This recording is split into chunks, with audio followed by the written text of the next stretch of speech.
Good morning, students. I thank you for your cooperation to proceed our classes, and today, since we had a recorded period, so I brought before you a topic, that is animals, the poem from our book, The First Flight. So today in this video I'll try to explain you the poem composed by Walt Whitman, and I'll try to bring the entire details and in what context Walt Whitman composed the poem and from where the poem is composed, taken, and actually this poem is taken from one of the collections of Walt Whitman. I'll try to tell you the entire things in detail, so I kindly request you to go through the video till the end so that you understand the poem properly. And along with the video, I'll be uploading the slides separately to your Google Classroom, so I kindly request you, please, if you don't understand something, go back and read the slides available there in Google Classroom, right? So I'll quickly take you to the instructions. So these are the instructions. Please cooperate with the teacher to make the learning process fruitful. As I said, right, if you don't cooperate, we will not be able to give you the best that you deserve, right? So I kindly request you to cooperate with us and submit the task by today evening. That is, I will not be giving you any task because since this is a recorded period, right? So definitely if I give you one question, that is enough for today, right? So that is what, and the task is very simple. Please, after watching the video, go to Google Classroom and have a look of the slides, read the slides properly so that you understand it in a better way. And if you find any difficulty in understanding, definitely I'll be coming online tomorrow, so you can have we can have a discussion regarding the poem, right? So not an issue at all. So Animals by Walt Whitman. Let's go quickly back to the author.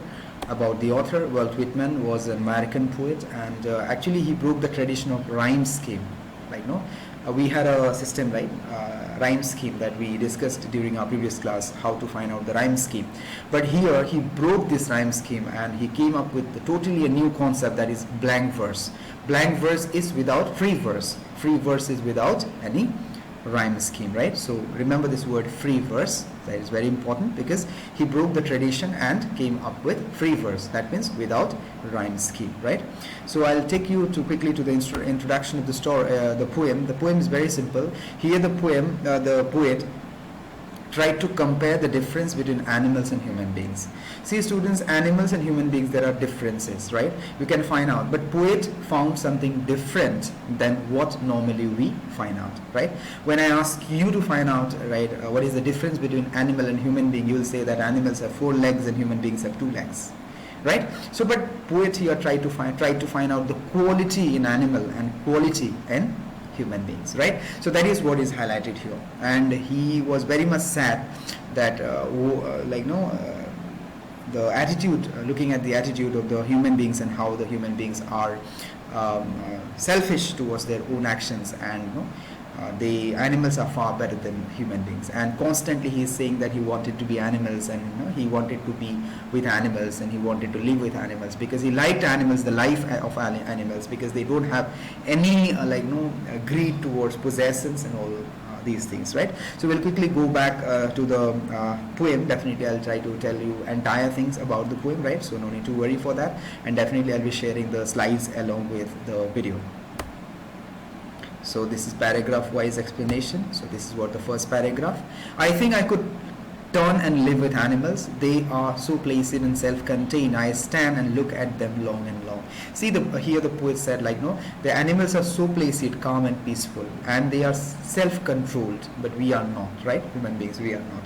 He will definitely bring our quality here, because we cannot control ourselves. If we see a Lamborghini or any kind of very expensive vehicle, we try to buy it, and no matter any cost, right? So we just maybe we steal from somewhere, maybe we exploit someone and try to acquire that possessions, but animals are not like that. And here the literary devices are used here. Repetition is used. As you know that repetition is a repetition of the same words, right? So that is what long and long is repeated. And anaphora is there. Anaphora, as we discussed during our previous classes, right? Same like that in different lines, the same, starting with the same one, right? I think, I stand. So that is same, I think and I stand, right? So that is what anaphora. And definitely if you find any difficulty in understanding, tomorrow during the live class you can ask me, right? So I will, explanation is already done, because here the poet said animals are far better than human beings, and slides will be given there. It's your task to open the slides in Google Classroom and have a look of it, right? So we'll go to the next paragraph. It is written like this: they do not swear and whine about their conditions, like not like human beings. Whine means cry. Human beings, we very much we cry, right? I don't have this, I don't have that, but animals do not cry. Because of that quality, he wanted to live with animals.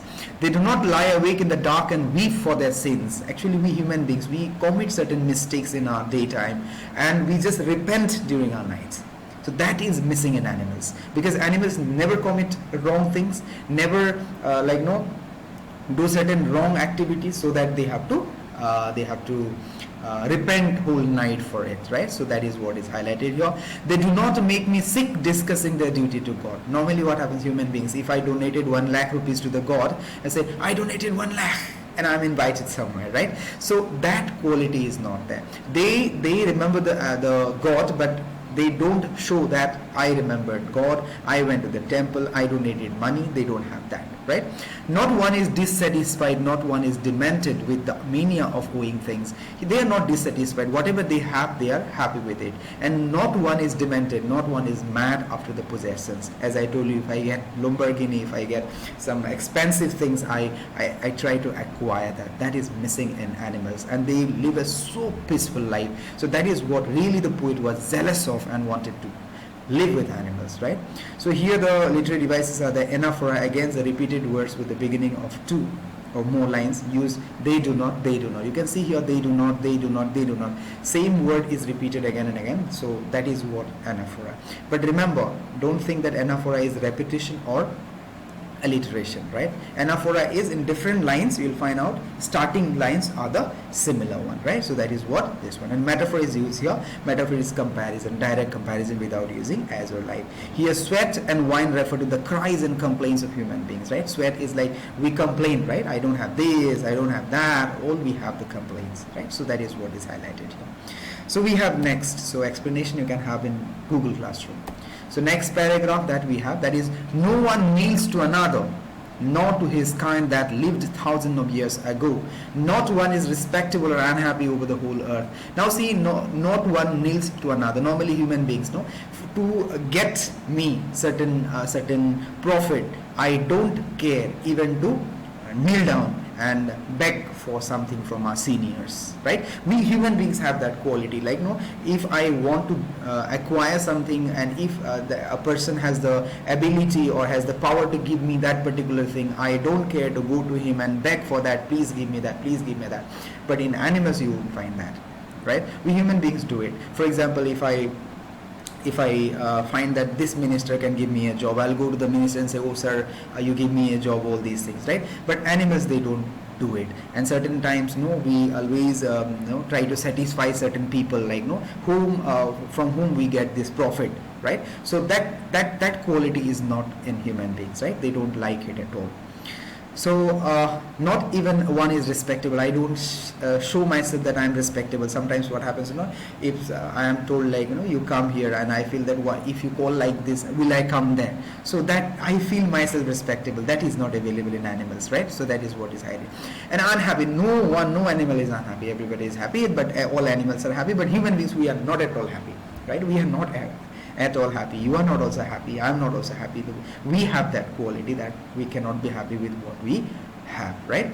So they show their relations to me and I accept them. See here, I here indicates the past human beings, right? No, in the age-old human beings, right? Now the world has become materialistic. So the poet is talking about the people who lived, like hundreds of years ago, like, and they did not have that materialistic interest, materialistic, owing certain materialistic things.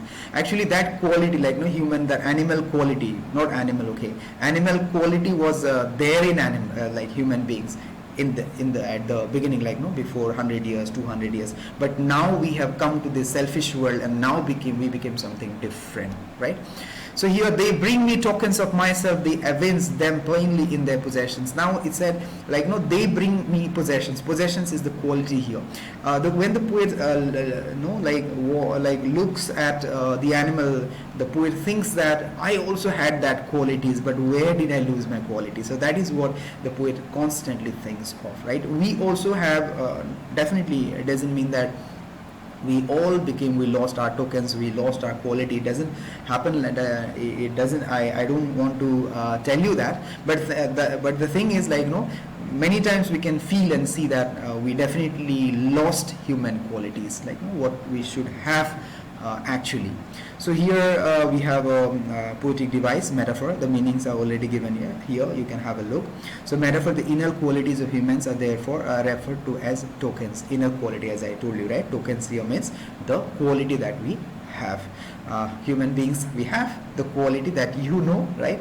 And animals, they have the quality that you know, according to the poet. Now, according to you, what you think, that's we will be discussing tomorrow during our live classes, right?